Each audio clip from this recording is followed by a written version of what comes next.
Far East Broadcasting Company Philippines, in partnership with Green Hills Christian Fellowship Ortigas, bring you a message from the Word of God. Together, let us know Christ and make Him known.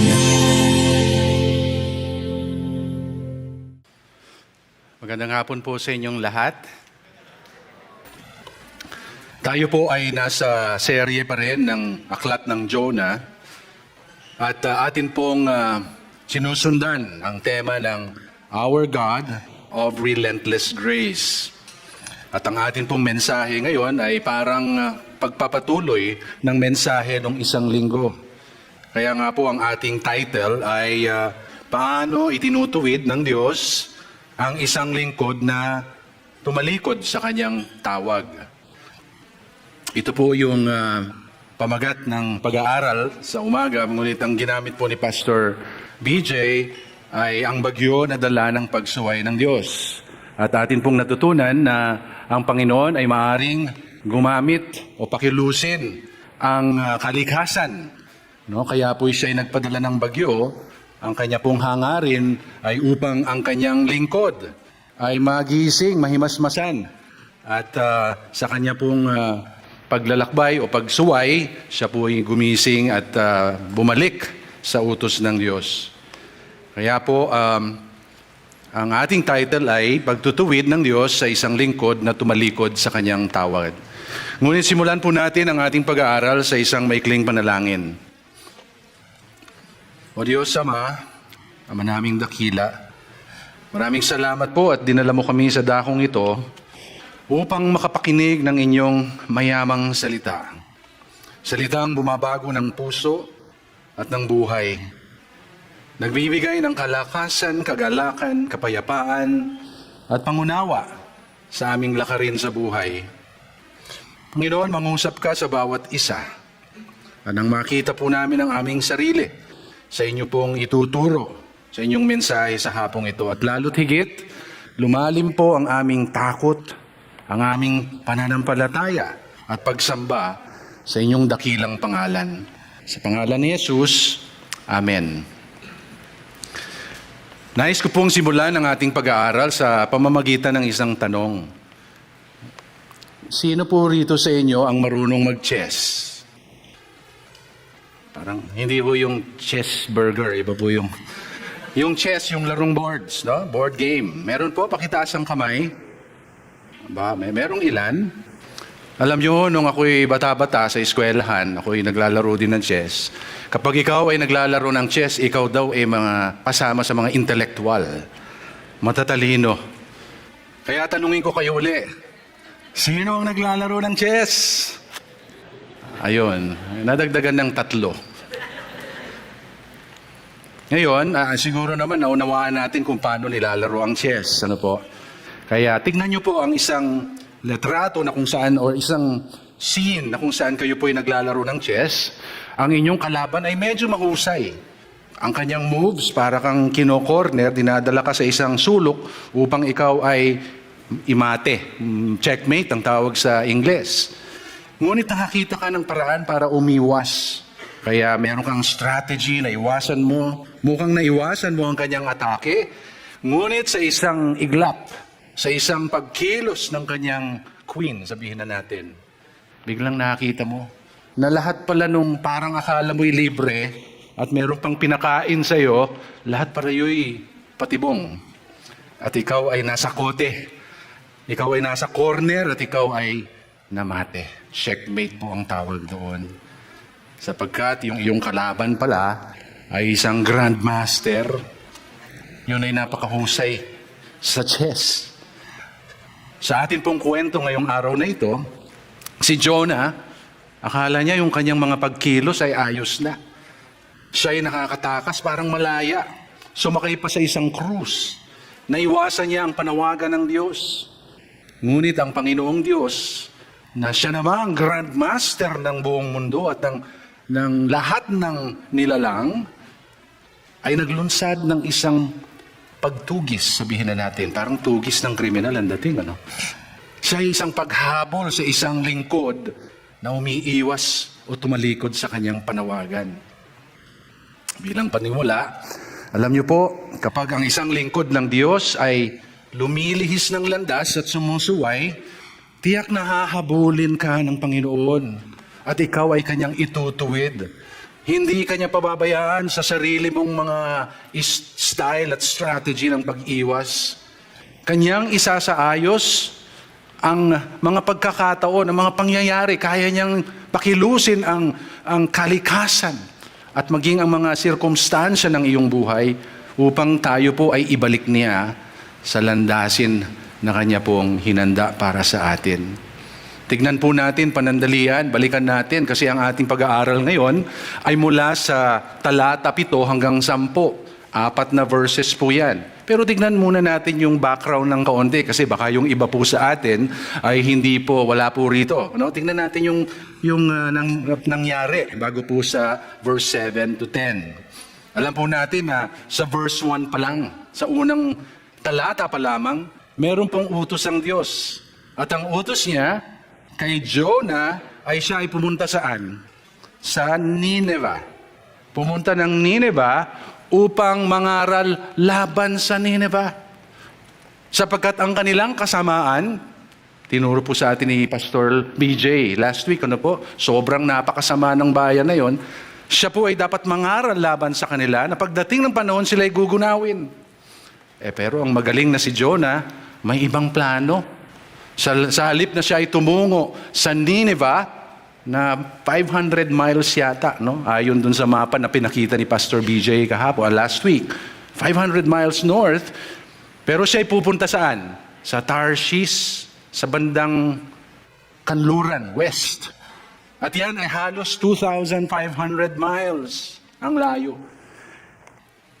Sa litrato, ganun po kalayo ang kanyang plinano, ang kanyang nais gawin, palayo sa kagustuhan ng Diyos. So akala niya, medyo magandang plano ito, siya sumakay ng vapor, no? Cruise, detour de Mediterranean, yun ang tawag doon.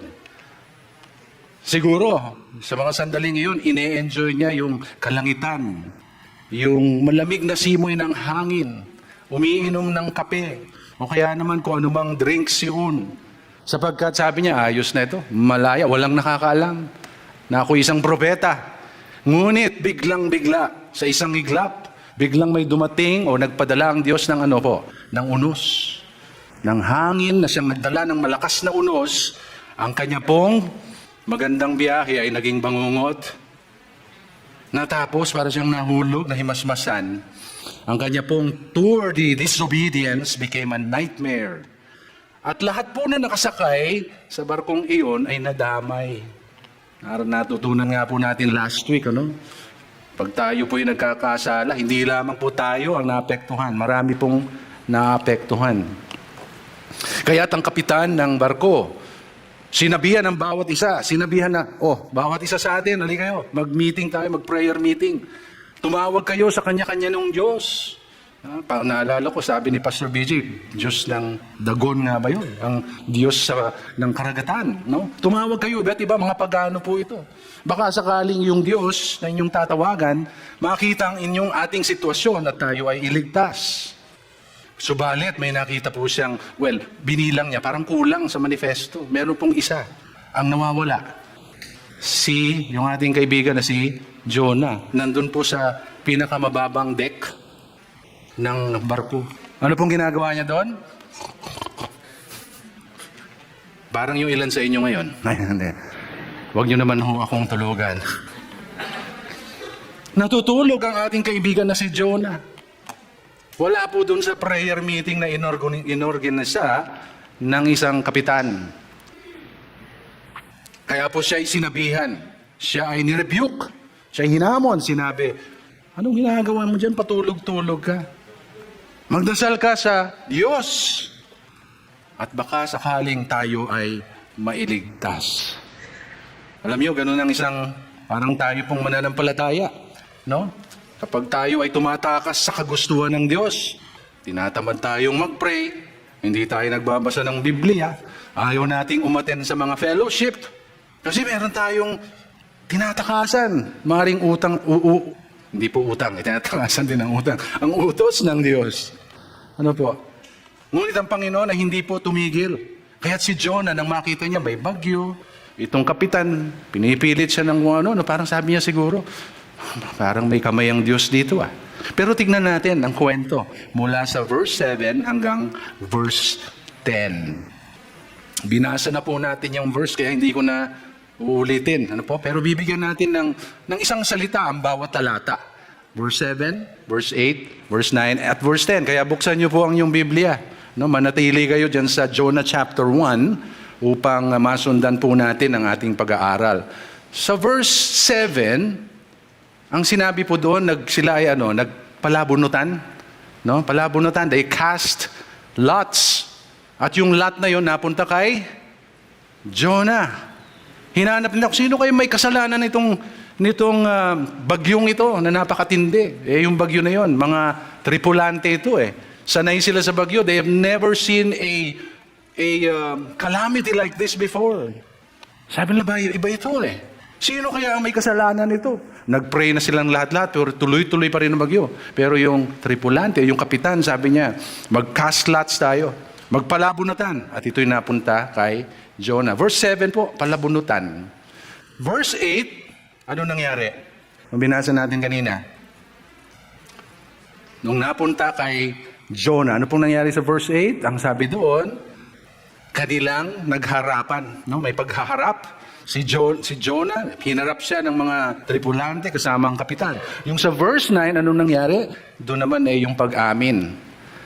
Inamin na niya, at meron ding pinahayag si Jonah doon, ating titignan mamaya. At yung bang verse 10, pagkatapos ng palabunutan, pagharap, pag-amin, may isa pa pong nangyari doon na napakaganda, na bibitinin ko kayo, mamaya na natin pag-usapan. Okay lang po yun.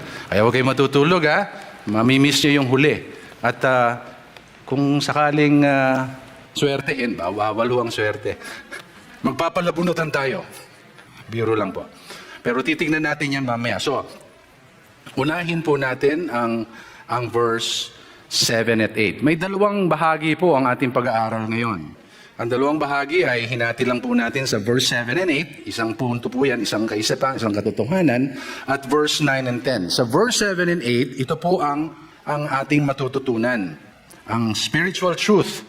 At ito po ay, sa first point, ang sabi dito, pangingibabaw ng kapangyarihan ng Diyos sa mga kaparaanan at maging ang sasalita ng mga tao upang ilantad ang pagkakasala ng kanyang lingkod. In other words, yung pinag-aralan natin last week, no? Nakita natin ang kapangyarihan ng Diyos na siyang nangingibabaw sa kalikhasan. Ito naman ang kapangyarihan niya nangingibabaw sa tao, sa mga kilos, mga salita ng tao upang ibalik ang kanyang lingkod na naliligaw o nagwawala, sabihin na natin. Ang sabi po sa verse 7, para makita po natin ito ng mas maliwanag, tignan natin kung paano ginawa ng Diyos ito. And they said to one another, come and let us cast lots. So ang ginawa ng Diyos, yung kanilang palabunutan, na kanilang pinaniniwalaan, na ang mga Diyos ang ang siyang may kontrol sa kinalalabasan nito, ay kayang-kayang kontrolin ng Panginoong Diyos. Siya ay may kapangyarihan. Ito po ang unang katotohanan dito, ang subpoint po ng ating pag-aaral. Ang Panginoong Diyos ay may kapangyarihan upang pangunahan ang kalalabasan ng palabunutan. Yun po yung casting of lots. Kaya niyang palabasin sa resulta nito, ang isang resulta na siyang naayon sa kanyang kagustuhan. Kaya nga po, ang lumabas doon ay pangalan ni Jonah. Yung mga palabunutan nung panahon na yun, ano yan, yung mga either bato o kaya mga stick, no? Papipiliin ng stick o yung pinakamahaba, yun, ikaw ang may kasalanan. Yung iba, sabi nila sa ibang pag-aaral, mga bato itatapon, yung isang hihiwalay, yun. At malapit kay Jonah raw po yun, na ituro siya. In other words, ang Panginoon po ay may kapangyarihan upang idirekta o idirect ang kinalalabasan ng mga kaparaanan ng tao. Alam niyo po sa Old Testament, yung palabunutan ay Kine-consider po yan na parang divine exercise. Diyos po ang may hawak ng outcome nito. Naniniwala ang mga tao noon na kapag ginagawa mo yan, since wala kang control, ang resulta niyan, Diyos lang ang may hawak. At yan ay paniniwala pareho sa mga pagano at maging sa mga mananampalataya ng Diyos. Ang Diyos mismo ay iniutos nung hinahati ni Joshua ang lupain pangako sa Promised Land. Ginamit po nila ang pagpalabunutan kung kanino mapupunta ang iba't ibang lupain. Ginagamit din po yan sa mga pari. Kung sino man ang maglilingkod sa templo o sa tabernakulo, nung panahon na yon, ginagamit din po yung palabunutan. O kaya naman yung tinatawag nilang yung feast po ng the atonement, no? Yung annual atonement feast po nila, ito yung paghingi ng tawad ng buong bayan ng Israel. Nag-aalay po sila ng 2 kambing. Yung isang kambing, pakakawalan. Yun ang tawag ay scapegoat. At yung isa naman ay papatayin upang iaalay. Alam mo, napakaganda po ng retratong yan. Yung scapegoat, para siyang larawan po ng ating kasalanan. Sa sandaling tayo po ay magkasalat, pinatawad ng Diyos, para siyang kambing na pinakakawalan hanggang siya ay makalimutan. Ganun po ang Panginoon. Ang mga kasalanan, kinakalimutan niya yan. Pero merong isang sakripisyo. Yan po ay si Kristo. Sinasalarawan po si Kristo na siyang nagbayad ng ating kasalanan. Ang ating kasalanan po ay napapatawad ng hindi libre. Meron pong cost. Kaya yung casting of lots o palabunutan, ginagamit po yan dati. Ano po? Kaya tayo pong mga mananampalataya, kapag tayo po ay lumilihis sa kagustuhan ng Diyos, at anuman po ang dahilan, sigurado po ang Panginoon hindi niya tayo pababayaan. Hindi niya tayo iiwanan.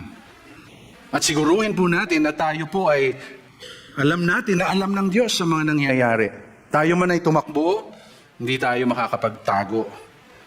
Tayo man ay natutulog, paggising natin, ang Panginoon pa rin ay hahabulin tayo. Alam nyo, si David mismo, napakaganda ng kanyang isinulat sa 137, Psalm 139 I should say. Psalm 139 verses 7 to 10. Ito po ay isang ninilay-nilay ni David sa pagiging makapangyarihan ng Diyos o ang kanyang tatlong salita. Omnipresence, ang Panginoon ay nasa lahat ng lugar. Kaya niyang maging nasa lahat ng lugar at the same time, omniscient, alam niya ang lahat ng bagay, at omnipotence, makapangyarihan sa lahat. Sa 139, Psalm 139 verse 7 to 10, tinignan ko yung Tagalog kasi mas maganda, pero andyan din po yung English. Ano po, makikita nyo. Familiar tayo dyan kasi may awit yan di ba? Where can I flee from your spirit? Di ba? Huwag nyo natin kantahin, ha? Sabi sa Tagalog, saan ako makapupunta upang ako'y makatakas? Sa iyo bang espiritu ako'y makakaiwas? Kung langit ang pupuntahan ko, tiyak na naroon ka. Sa daigdig man ng patay, naroon ka rin. Huminlay man ako na ikaw din ang aking kasama. Kung ako ay makalipad, umiwas pasilangan o kaya ang tirahan ko'y ang daluyan ng kanluran, tiyak ikay naroroon upang ako'y pangunahan, magtatagpo kita roon upang ako'y tulungan. Ang hirap ng Tagalog, lalim. Pero yung huling bahagi nito, napakaganda sa verse 9. Parang sabi niya, kung ako'y gigising sa umaga, pupunta ako sa karagatan at ako'y lilipad mula umaga hanggang hapon, hanggang sa dulo man ng aking nakikita. Ang kamay ng Diyos ay naroroon pa rin. Sabi po ni David, hindi po tayo makakaiwas. Ang ating Diyos po ay makapangyarihan sa lahat. Siya ay kaya niya ang nasa iba't ibang lugar at the same time o omnipresent. At siya rin po ay omniscient. Alam niya po ang lahat ng bagay. Sabi nga po niya, di ba, yung sa isang talata, the sparrow, not a sparrow will fall to the ground without his knowledge. Wala pong ibong maya ba yan, no? Ang mamamatay na hindi alam ng Diyos. Alam ng Diyos ang lahat ng detalye. Sa isa pa pong talata, ang sabi doon, the very hairs of your head are all numbered. Kasi mo yung buhok natin. Bilang niya. Hindi lang po bilang. Bawat isa may numero. Kaya pag nahulog yan, alam niya. Yung nahulog na yan ay 28,005. Yan ang code. Ganun po ang kanyang pagiging omniscient. Yung iba sa atin, mas konti lang buhok, kaya mas madali. Alam niyo, sa mga kalalakihan, importante ang buhok eh. No? Para yung kinoconserve, parang kalikasan yan eh, pag ikaw tumatanda. No? Pero huwag kang mag-alala, sabi nila, there's a way to look at your hair. Pag ikaw ay medyo nawawala na, be positive.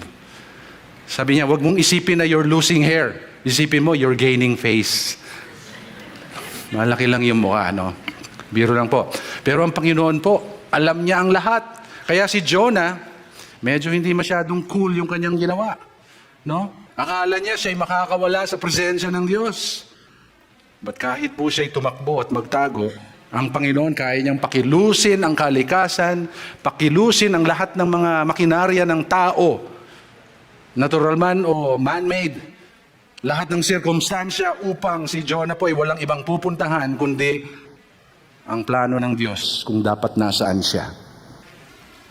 Pag-usapan natin sandali yung casting of lots kasi baka isipin natin yung casting of lots o palabunatan, pwede pa rin ngayon, no? Tanong ko sa ating lahat, pwede pa ba tayong mag-cast lots o magpalabunutan upang malaman natin ang kagustuhan ng Diyos? Palagay ninyo, di ba wala naman nakakaalam, ano? You cast lots o mag-flip tayo ng coin, Diyos lang po ang may control nun eh. So pwede ba nating sabihin, oh Lord, ito-toss ko tong coin na to, pagka ito tao o ibon, di ba? Hindi ko alam yung ibon, ba't may ibon doon eh. Alam ko yung tao. Pagka tao, Lord, will mo. Pag hindi, so can we still cast lots or do all of these things in order to find out what the will of God is in our lives? Ano pong sagot? No. Sino sabing no? Sino sabing yes? Halika, toss coin tayo. Siyempre, ang sagot, hindi. Kapag kakagustuhan ng Diyos ang iyong hinahanap, andyan na po ang Biblia. Ang sabi pa, alam niyo po sa Bible, ang pinakahuling incident o pangyayari na kung saan ginamit po yung casting of lots, ito po ay yung si Judas Iscariot ay pinalitan. Sila ay nag-cast lots to choose which among the men will replace him. At ang lumabas po doon ay si Matthias. No? Pero pagkatapos po nung insidente na yun, wala na. Sabi po sa Hebrews chapter 1 verse 1, tignan nyo na lang po, inote ninyo. Sabi po kasi doon, nung nakaraan, ang Panginoong Diyos ay nangungusap sa pamamagitan ng kanyang mga propeta. Ngunit sa panahon ngayon, sa huling mga araw, siya ay nangungusap sa pamamagitan ng kanyang anak na si Kristo Jesus. Eh yung mga propeta po, ang sinulat nila yung Old Testament, di ba? Eh si Jesus naman, yan ang New Covenant. So Old Testament plus New Testament is the Bible. Hindi na po gumagamit ang Diyos ngayon ng mga ganyan by chance. Alam niyo kung bakit? Bakit? Kasi na-reveal na eh. Nahayag niya na ng buong buo ang kanyang plano. Na-reveal na po lahat sa Bible. Kailangan na lang natin buksan ito at alamin, kilalanin kung sino si Kristo. Kaya hindi na po pwede yung flipping of coins. Ginagawa pa rin po yan bilang practical na pamamaraan. Kung halimbawang meron kang dalawang pinagpipilian na hindi naman masama at mabuti, gusto mo lang kung ano kayang mas okay dito, Lord. You can do that. Ayaw mo ng bias. No? Wala pong masama. Pero yung para malaman ang kagustuhan ng Diyos at yun ang magiging basihan ay hindi po pwede. Alam niyo po, nung bata-bata po ako, ibig sabihin, kailan lang yon? Hindi ho, may edad na rin po ako ngayon. Nung ako po ay unang-unang umattend ng growth group, cell group po ang tawag namin doon, kaya importante na tayo may mga cell group. Yung unang-unang pag-aaral na hindi ko po makalimutan ay ang katanungan na paano mo nga ba malalaman ang kagustuhan ng Diyos? How do you know the will of God? Meron pong 4. Hanggang ngayon, hindi ko makalimutan. Ang una po ay ang kanyang salita. At alam na po natin yan. Sabi pa nga po ng James chapter 1, di ba? Kung nangangailangan ka ng karunungan, humingi ka sa Panginoong Diyos. Ang kanyang salita. Ang number 2 po ay The inner witness, o ang kanyang banal na spirito. Kung tayo po ay litong-lito at hindi natin alam kung anong tamang desisyon, panalangin, salita ng Diyos, the moment you receive peace that passes all understanding, you know that God is leading you. So una, salita ng Diyos. Pangalawa, inner witness. Pangatlo, alam niyo po ano? Godly counsel. Importante na may grupo tayo na pwedeng kausapin, di ba? Pero kailangan yung iyong counselor ay may takot sa Diyos. Huwag kung sino-sinong counselor. Lalong-lalo na kung tungkol sa life and death ang usapan. Hindi lang life and death and even life after death. The more important conversation that we should be having. So sino po bang iyong godly counsel? Meron bang umaalalay sa iyo sa iyong pananampalataya? O sinosolo mo na lang, solo flight, Lone Ranger Christian? Kailangan po natin ng godly counsel. At pang-apat po, alam niyo kung ano yung pang-apat? Circumstances. Yan yung mga nangyayari. Ito. Uy, Lord, kung sino pumasok sa pinto na yan, yan na po ang aking pakakasalan. Kaso hindi mo gusto ang itsura. At hindi ka rin niya gusto. Di ba? Yung circumstances po, ay hindi po yan ang simula. Yan ang huli. Malakas sa atin po, nagsisimula tayo sa mga signs. Bigyan niyo ako ng sign, Lord. Uy, sign! This must be a sign. Hanap ka ngayon ng pwedeng mag-advise sa'yo na yun ang pipiliin. O hanap ka ng Bible na scripture para suportahan yung sign. Baliktad.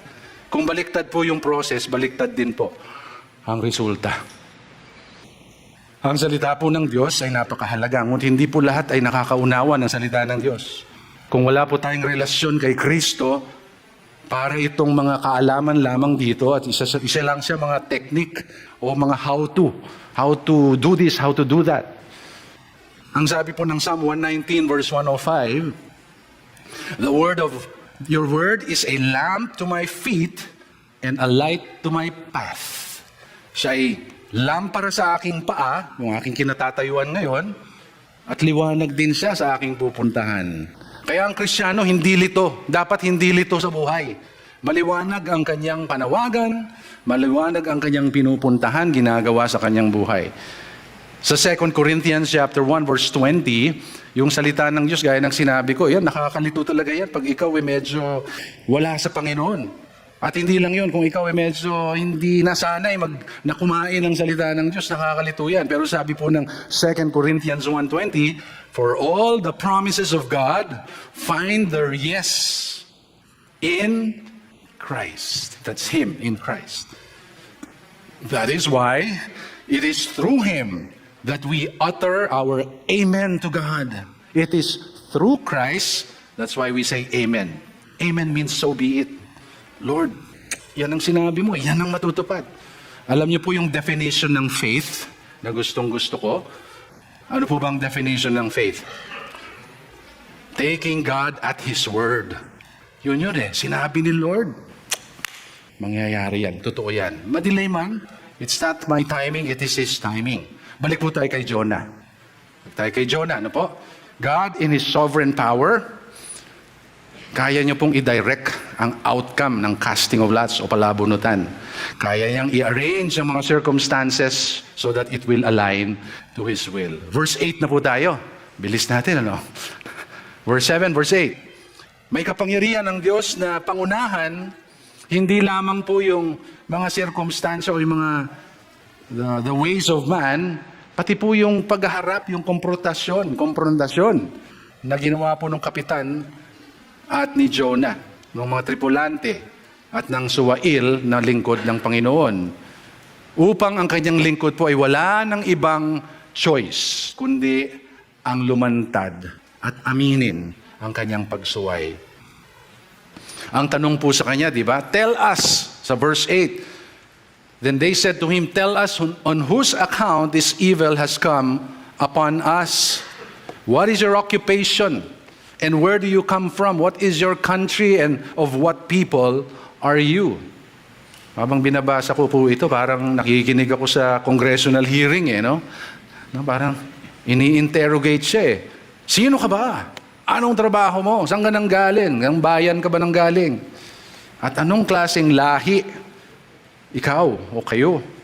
Tingnan natin yung mga tanong na ito kasi ang sinasabi natin dito, maging ang mga sinasabi, salita ng Diyos, maging ang konfrontasyon, ito po'y kayang i-orchestrate ng Diyos upang ang kanyang lingkod ay walang ibang choice kundi aminin ng kanyang pagkakamali at kasalanan.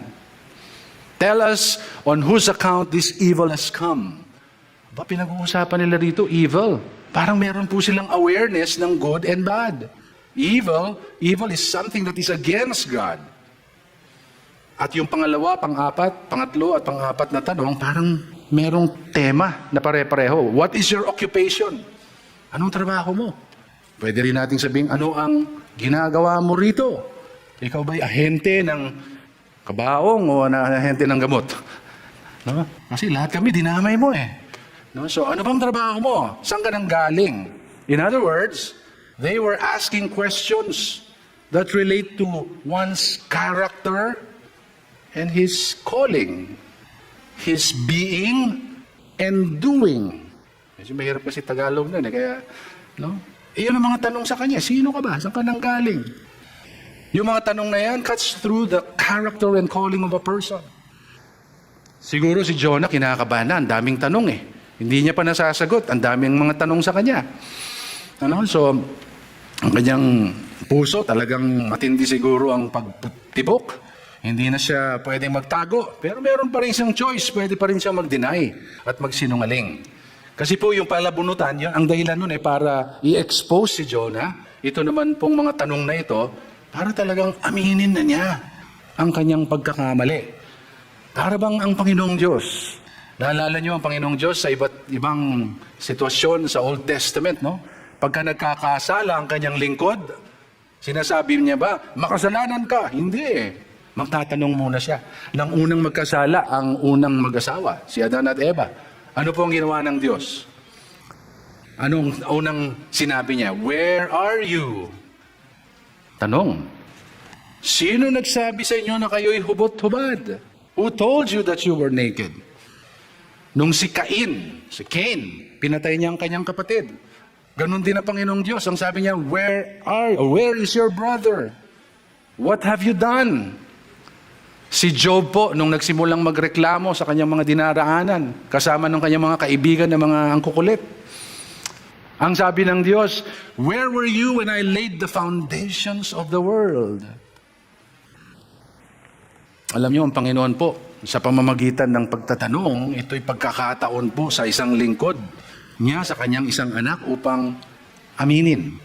Grasya yun eh, di ba? Grasya ng Diyos. Hindi siya nagko-condemn kaagad. Hindi niya kinokondena kaagad ang anak ng Diyos. Binibigyan niya siya ng pagkakataon na aminin ang kasalanan niya. So God must have ordained these questions through the questioning of the sailors about Jonah, who he was and what was he doing. Ang Panginoon po ay mayroong sovereign control. May kapangyarihan na nangiming ibabaw sa mga gawain ng tao.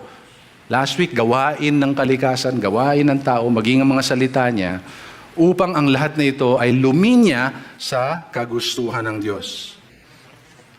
Alam niyo po, share ko lang po ang isang experience na medyo ganito rin po ang katotohanan na pinapangusap. Naalala ko po nung ako'y bata-batang young adult, kagaya ng marami sa inyo, mga young adult. No? Mukha naman kayong young adult. Ako po isang mananampalataya na yon, bagong Kristiyano rin. Pero marami akong mga kompromiso na sikreto sa buhay. No? Nagsisimba ng linggo, pero sa weekdays, medyo maraming kalokohan. Hindi medyo, marami. No? May mga gabi po, madalas, lalo na pagka may biyernes o may selebrasyon, pupunta kami sa mga night gimmicks, ganyan. Lahat ng kalokohan nandoon, inom, sigarilyo, alak. Hindi naman ako mahilig doon, pero dahil sa barkada, pupunta po kami doon at bumigimik. Hindi dapat nakikista ang isang Kristiyano po, mananampalataya sa mga lugar na ganoon. At nung minsan, iniimbitahan po ng grupo namin ang isang kaopisina o isang kaibigan, no? Isang kasama na sumama. Pero itong kasamang ito, talagang matindi ang kanyang paninindigan. Hindi ako sasama. Ayoko. Kahit na ma-miss ko na lahat ng gimmick nyo, hindi ko gagawin yan. Hindi ako sasama sa inyo. Grabe po ang kanyang paninindigan. Naririnig ko ang kanilang usapan. At siya po ay hindi man mananampalataya. Hindi po siya Kristiyano, sa aking pagkakaalam. At sa sandaling iyon, nagkita ang aming mga mata. Nagkita kami ganyan at tinignan ko siya na parang nangungusap ang kanyang mga mata. Na parang sinasabi niya sa akin, di ba, Ave? Di ba? Sabi mo, Kristiyano ka. Alam niyo po, yung mga salita na yun na hindi man niya binanggit, ang Panginoon kumilos sa senaryo na yan at yun ang aking nabasa. Panginoon nangungusap sa akin at yun po ay conviction. At mula noon po, unti-unti pong naalis ang hilig sa mga bagay na yun.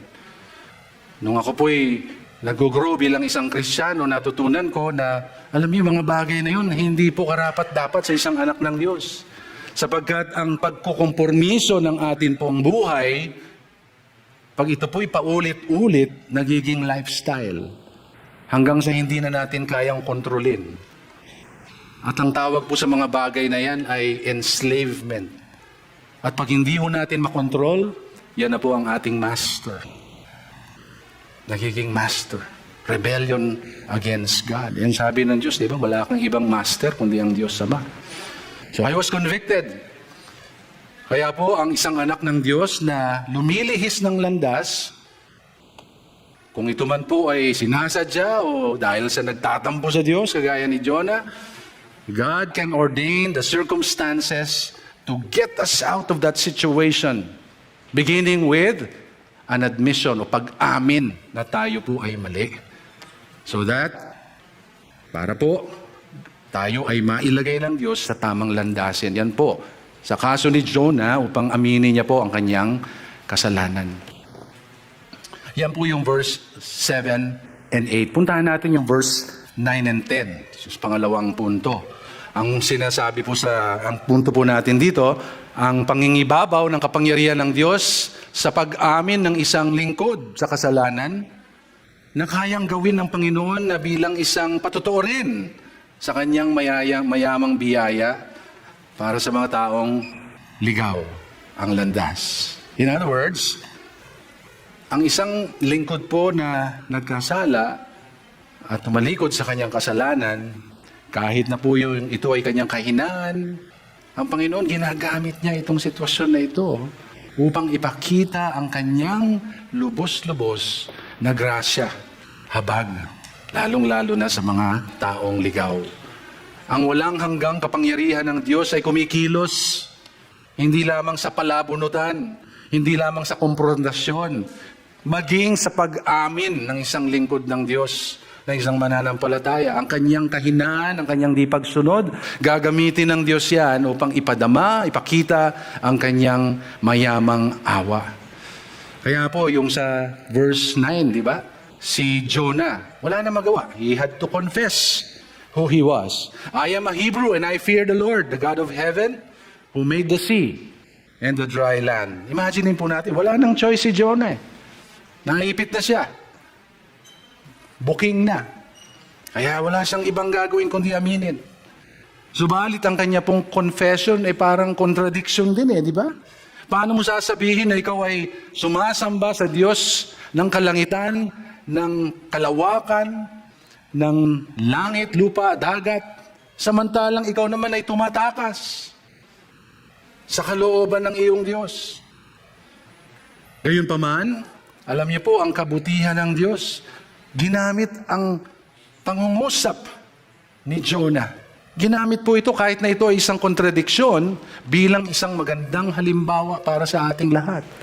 At magandang mensahe rin para sa mga nakakakinig during that time, ang mga tripulante. Ikita po natin dito ang isang runaway servant. Nagkamali. Gayunpaman, kanya pong pinahayag ang kanyang identity, ang kanyang pagkatao. Pinahayag niya rin ang Diyos na kanyang sinasamba. Kagaya po ng commentary, napakaganda ni Richard D. Phillips, isa pong Reformed pastor. Sabi niya, the church, like Jonah, is called to fear the Lord And the result of the God-fearing church is that the world knows what it stands for and which God it serves.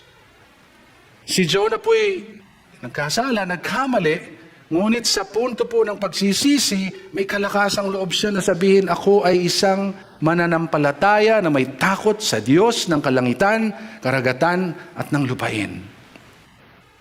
At gagamitin ng Diyos ang testimonyang ito upang ipakita ang kanyang pagmamahal, hindi lamang kay Jonah, maging sa mga tripulante. Gawin din po sa ating nasa iglesia.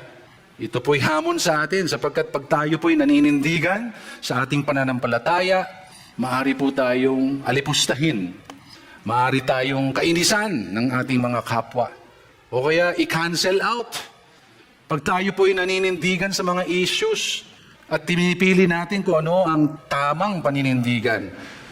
Ngunit mga kapatid, tayo man po ay imperfect. Hindi man tayo perfecto.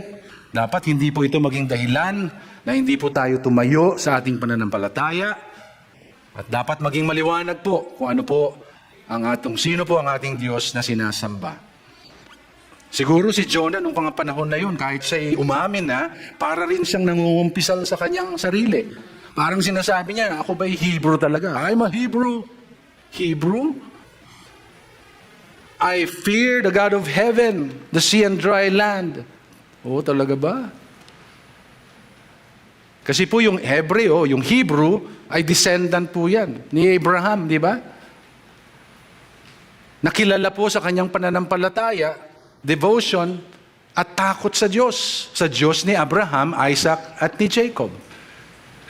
Ang tanong po para sa ating lahat ngayon, tayo po ba ay meron ding katapangan upang manindigan, upang ipahayag ang ating pananampalataya sa Panginoon? Pag ang mga tao po ay nagtatanong tungkol sa ano bang pinaniniwalaan mo, tayo ba ay may sagot? Maliwanag ba ang ating identity at ang ating panawagan? Gusto ko po ang sinabi sa 1 Peter chapter 2 verse 9.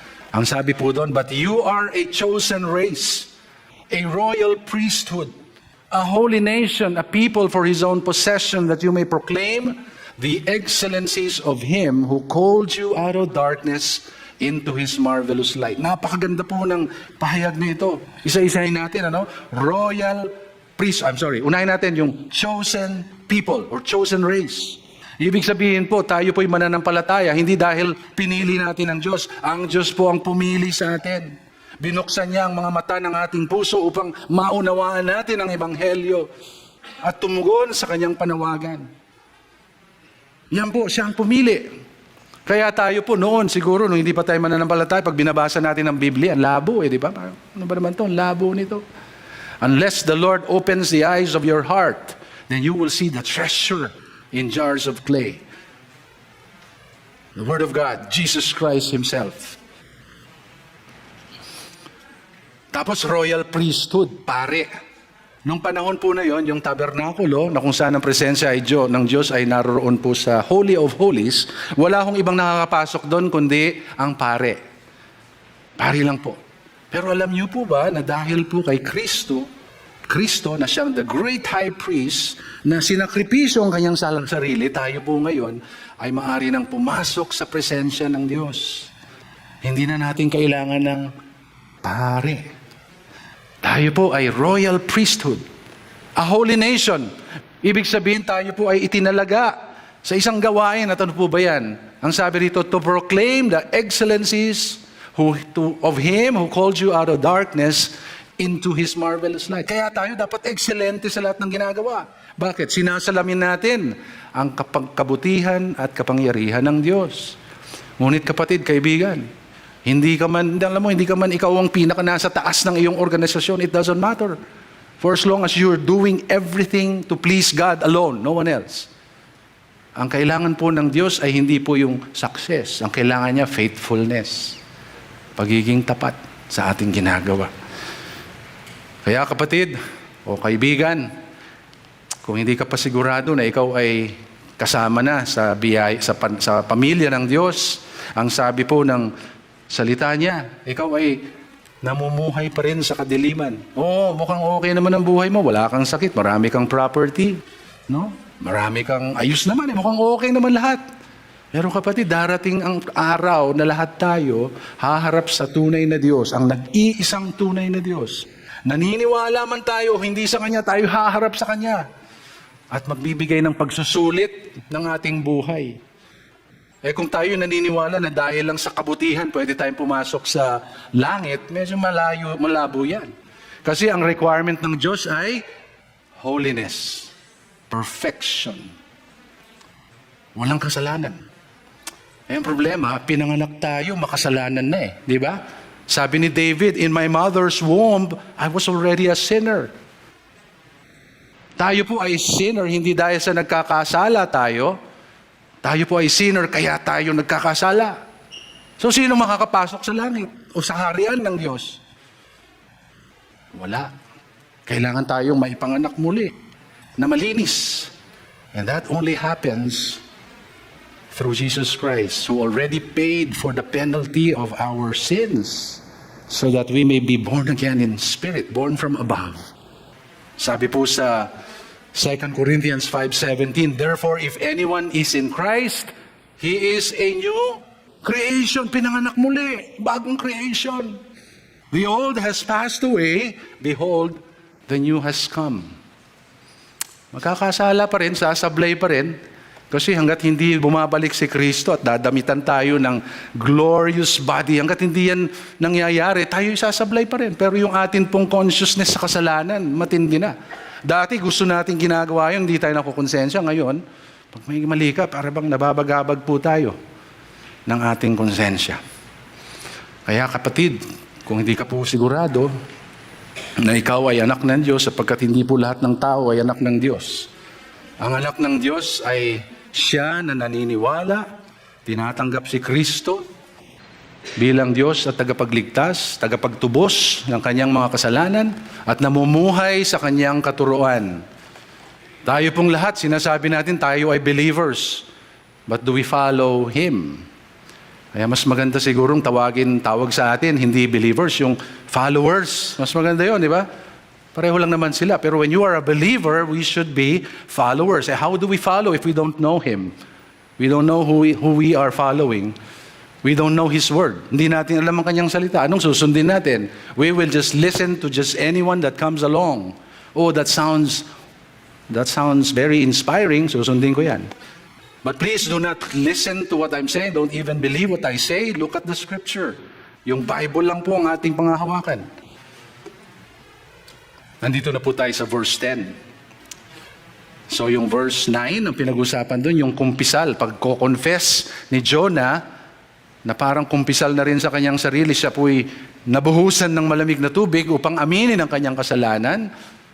Ngunit ang kanyang kahinaan at pagiging disobedient o pagiging suwail at ang kanyang pagtalikod rito o kanyang pag-amin sa kanyang kasalanan, makita natin po na ito ay ginamit ng Diyos upang ang kanyang pagkakamali ay maging totoong biyaya at pakita rin po ang habag ng Diyos para sa mga naliligaw.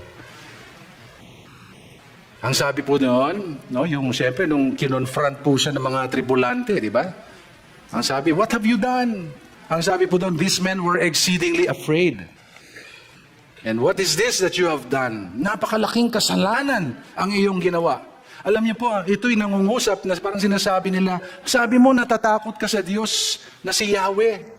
Bakit ginawa mo ito? Hindi mo siya sinunod. Gayon pa man, yung pangungumpisal ni Jonah ay naging testimonya sa kanila. Bakit? Nakilala nila kung sino yung Diyos na may kontrol nung kalamidad na kailang hinaharap.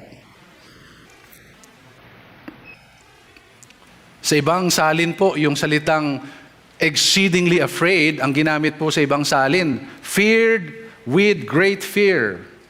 Feared with great fear. Yung unang fear po nila sa verse 5, pinag-aralan po last time, takot po dun sa klima o sa bagyo. Dito po, nang marinig nila ang kumpisal ni Jonah, yung takot po nila hindi na po sa bagyo, kundi kung sino ang nagdala ng bagyo. Kung sino ang may hawak sa bagyo. ang Diyos ni Jonah, si Yahweh. Kaya itong mga taong ito, ang sabi, they feared with great fear. That was the time when Jonah confessed his guilt and confessed as well, or proclaimed that he feared God. Ito po ang punto na nais po nating susugan bago po tayo magtapos. Ang Panginoon po, lumalabas, hindi lamang si Jonah ang kanyang hinahabol. Hinahabol niya rin po yung mga tripulante. Mahal niya rin po ang mga ito. Hinahabol niya po sila. Sila na unbelievers, lost and also perishing. Ano pong gusto ng Diyos? Upang itanim sa kanilang puso ang reverential fear. The fear is the beginning of wisdom, di ba? Beginning of knowledge. Yun po ang simula eh. May takot sa Diyos. Kaya hintayin po natin yung kwento. Siguro next week pag-uusapan pa yan. But ang Panginoon po ay nagagalak na sila ay mabigyan ng pagkakataon upang magkaroon din po ng takot sa Diyos. At hindi po ito aksidente. Kagaya po ng, alam niyo na, kung ito ay first time po kayo, hindi aksidente na naririto kayo. Panginoon, plinano na niya yan, that you are here. Sabi po sa 1 Timothy chapter 2 verse 3 to 4, this is good and pleasing in the sight of our Lord and Savior, who desires that all people to be saved and come to the knowledge of the truth. Amazing, amazing how God wills that everyone come into the knowledge of the truth. Alam niyo po yung mga tripulante, konti lang yung narinig nila eh. Konti lang, little knowledge about God, and yet they responded with fear. Here was a pagan seeing a small light and getting drawn to it. Nasa kadiliman eh, may nakitang liwanag, pupunta sila ron eh. Si Jonah, ang propeta, nakatayo sa liwanag, lumalakad palayo. May mga ibang tao po, napakalalim ng pagkakakilala sa Diyos sa Biblia, lahat. Subalit, nire-resist pa rin siya. May mga ibang tao naman, konti lang ang alam. Pero grabe ang kanilang takot at pagmamahal sa Diyos. Kaya ang sabi ng Diyos, di ba, parang si Kristo, unless you are like these children in our relationship with God, you cannot enter the kingdom. I hope we belong to the second group. The second group, the sailors could not reconcile how a prophet could disobey the God that they fear. Kaya kaibigan, siguro ang Panginoon ay nangungusap sa atin ngayong araw na ito. Siguro hindi man tayo tumatakbo katulad ni Jonah, pero may mga maliliit tayong mga compromises, kompromiso, at tayo ay dahan-dahan na lumalayo, hindi man halata. Maharing tinatamad tayo magbasa ng salita ng Diyos. Tinatamad tayong umattend ng church. Wala tayong oras, dami nating oras sa ibang bagay. Kailan, kapatid, kailan tayo huling umiyak nang mabasa natin ang lyrics ng isang awit, naghango sa bersikulo? Kailan tayo huling tumangi sa Diyos katulad nung tayo'y bago pa lamang sa pananampalataya? Lumuluha ka pa rin ba? Kapag ikaw ay nananalangin, tayo po bilang isang iglesia, masyado ba tayong concerned kung anong sasabihin ng tao kaysa ipakita kung ano pa ang karakter ng Diyos sa iba? Mag-ingat po tayo. Maging sensitibo sa pangunguna ng Diyos sa lahat ng bagay. May mga times na medyo manghihina, we will stumble and fall, but be rest assured that the God of relentless grace will continue to pursue you, to retrieve us and lead us back to the path that He wants us to be. Grabe po ang pagiging relentless ng grasya ng Diyos, who can turn our weaknesses, lahat po ng kahinaan natin, the moment na tayo ay sumurrender, gagamitin niya po ang kwento ng iyong buhay upang i-bless ang ibang bagay, ang ibang tao. Lahat ng kwento ay magkakaroon ng kwenta. At kahit hindi man po tayo tapat sa Kanya, ang Panginoon ay nananatiling tapat. Tiyak na siya ay kumikilos sa mga sirkumstansya ng ating buhay upang ipakita sa atin ang Kanyang walang humpay na pagmamahal at katapatan sa Kanyang mga salita. bilang huling hamon sa atin, napakaganda at napakalaking pagpapala na tayo ay nakatayo sa walang humpay na biyaya ng Diyos. Maraming pagkakataon na maaaring tayo'y panghinaang loob. Ngunit huwag tayong matuksong tumakas palayo sa Kanyang presensya. Sa halip, lalo tayong manatili na lumapit sa Kanya. Napakasayang isipin kung ano ang maaari niyang gawin sa mga taong tapat at talagang lubos ang pananampalataya sa Kanya at magiging kasama natin siya. Hindi para tayo'y habulin niya, ngunit kasama natin siya upang abutin ang mga taong mahal din niya. Lalong-lalo na mga naliligaw ng landas. Tayo po ay manalangin pang tapos. Maraming salamat po, Panginoon, sa inyong salita ngayong araw na ito. Panginoon, wala pong naitatago sa inyong harapan. Lahat po ng bagay ay batid ninyo. Hindi po kami maaaring tumakas, lumayo. Hindi man kami katulad ni Jonah na tahasan pong umiiwas sa inyo. Ngunit sa aming buhay, Panginoon, batid mo po ang mga kompormiso. Ang maliliit na mga kompormiso ng aming pananampalataya na unti-unting humihila sa amin papalayo. Pakita mo po ito, Panginoon Ama. At dalangin po namin, O Diyos, na ito ay ikumpisal namin sa inyong harapan. At kayo po na siyang tapat ay tunay na nagbibigay ng kapatawaran at bibigyan kami ng bagong simula. Panginoon, pag-ibayuhin mo po, O Diyos, ang aming takot at alab ng pagsamba. At ipakita mo po ang landas na iyong nais naming tahakin. Maitaas ka lamang, Ama, sa aming buhay.